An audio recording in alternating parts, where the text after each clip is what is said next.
irmãos do canal Despertando para o Futuro. Muita paz e muita luz para todos vocês. Hoje vou fazer uma grande minissérie aqui, irmãos. Vai dar mais ou menos aí uns 10 capítulos essa minissérie que conta todo o relato de Bianca com o Carran, todo o contato, desde do resgate até o que ela aprendeu.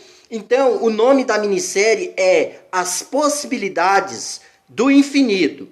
Espero que vocês gostem. Trouxe um grande aprendizado para mim. Os nossos amigos espirituais, os irmãos das estrelas, eles pediram, divulgue, que tudo isso ajuda na caminhada espiritual de cada um. E ensina também como descalcificar a pineal, como ter o seu contato com os irmãos das estrelas, os mentores espirituais. Então traz uma grande carga de aprendizado.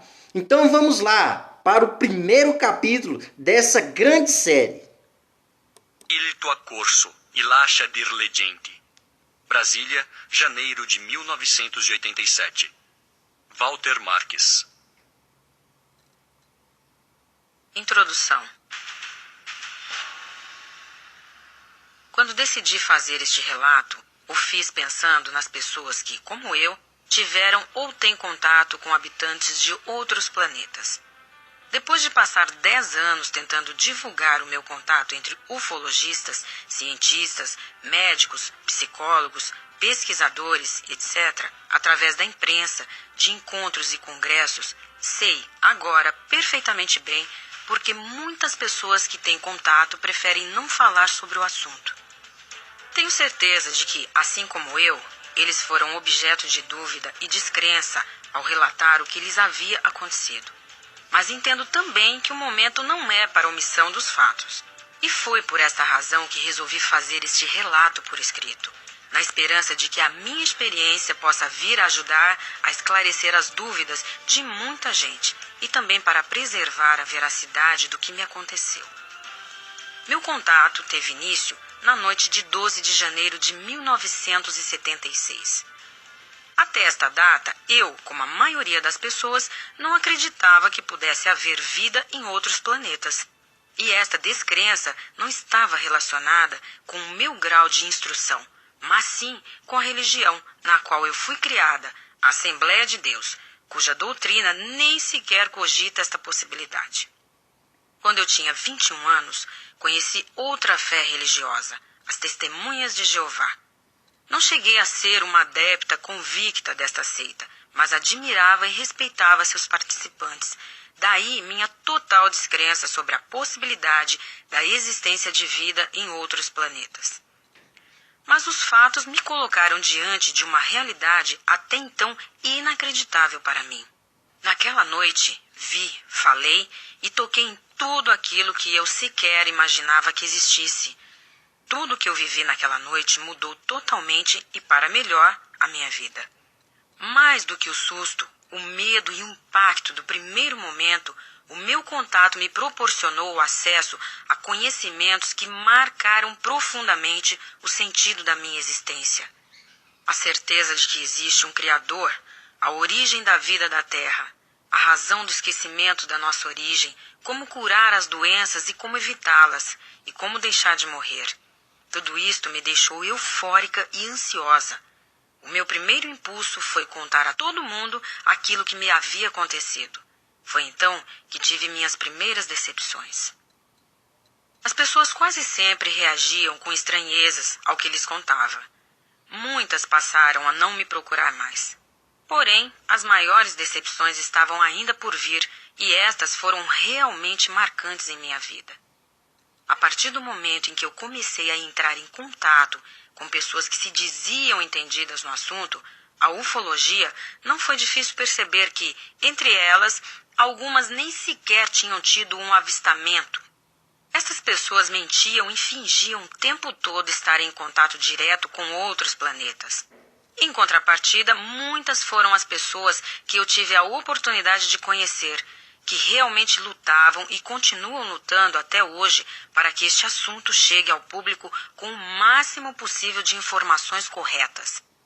Por isso, neste relato, citarei com muito carinho o nome das pessoas que com o seu trabalho muito me ajudaram.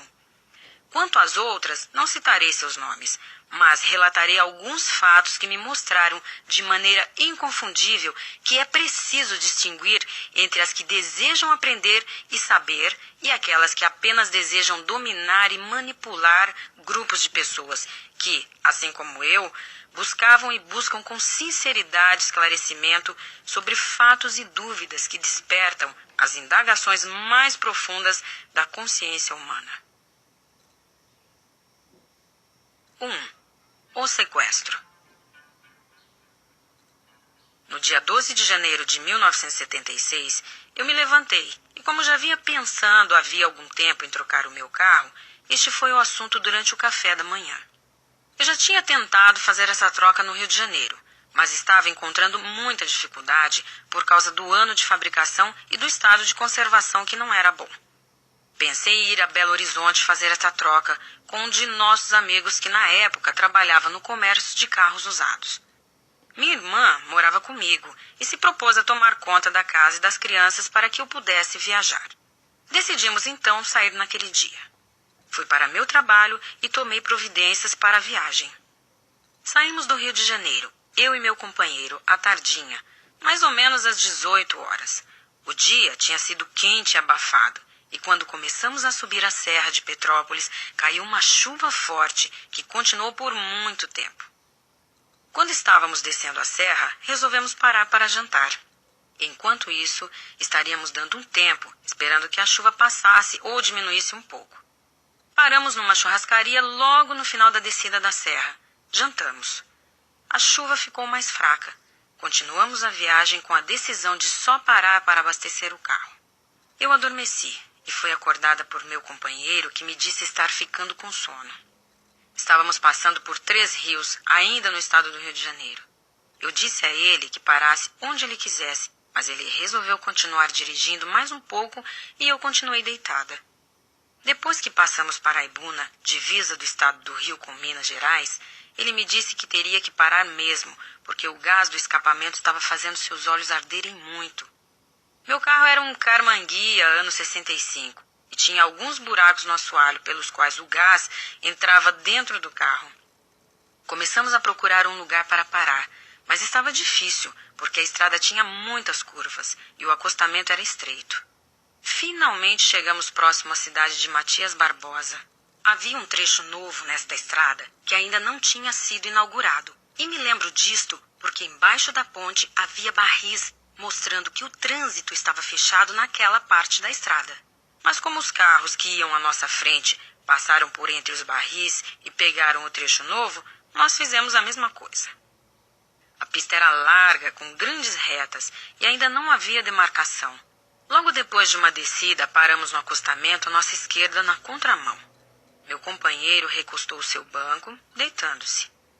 Ele pediu que eu tomasse conta e o chamasse dentro de 30 minutos ou 1 hora, porque ele queria estar em Belo Horizonte bem cedo, porque tinha um compromisso com um de seus amigos. Ele adormeceu logo a seguir e eu acendi um cigarro e fiquei ali olhando de um lado para o outro, como todos fazem, eu acho. Ali não estava chovendo e nem o céu estava totalmente escuro, mas havia blocos grandes e separados de nuvens pesadas de chuva.